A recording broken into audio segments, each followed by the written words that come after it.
नवरात्र उत्सव दिवस चौथा ह्या चौथ्या दिवशी देवी कुष्मांडाची उपासना केल्या जाते।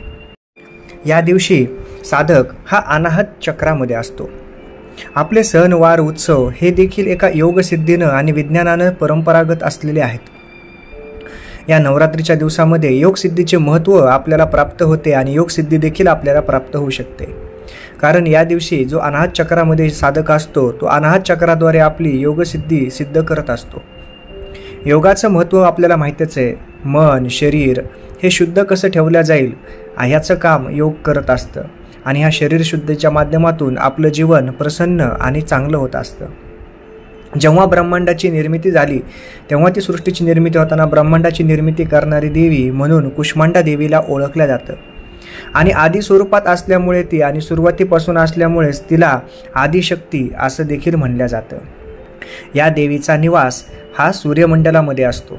सूर्यमंडलामध्ये निवास करण्यासाठी एक अद्भुत अशी शक्ती असते जी की सर्वसामान्यतः कोणाकडे नसते आणि ही अद्भुत अशी शक्ती या देवीकडे आहे। म्हणून ही देवी तिची क्षमता आणि तेजस्विता आपल्याला दाखवते। चेहऱ्यावरचं तेज हे त्या सूर्यमंडलात राहण्यामुळेच आलेलं आहे। या तेजाची चेहरा प्रसन्नता दिसतो।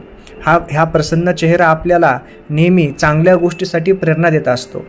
संकटाचा सामना कसा करावा, अडचण जरी आली तरी चेहरा प्रसन्न ठेवून उजळ क्षमतेनं आपण एखाद्या संकटावर कार्य करावं, असेच संकटावर मात करावी असाच संदेश ही देवी देत असते।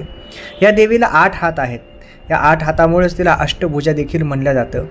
त्या साधारणतः या 8 हातांमध्ये कमंडलू, धनुष्य, बाण, चक्र, गदा, कमळ, जपमाला व अमृत कलश असे 8ही वस्तूंच्या हातात आहेत। ही या देवीचे आरूढ हे सिंह वाहन आहे, त्यामुळे हिला सिंहारूढ देखील म्हणलं जातं। अशा प्रकारे चौथ्या दिवशी कुष्मांडा देवीच्या उपासना केल्या जाते।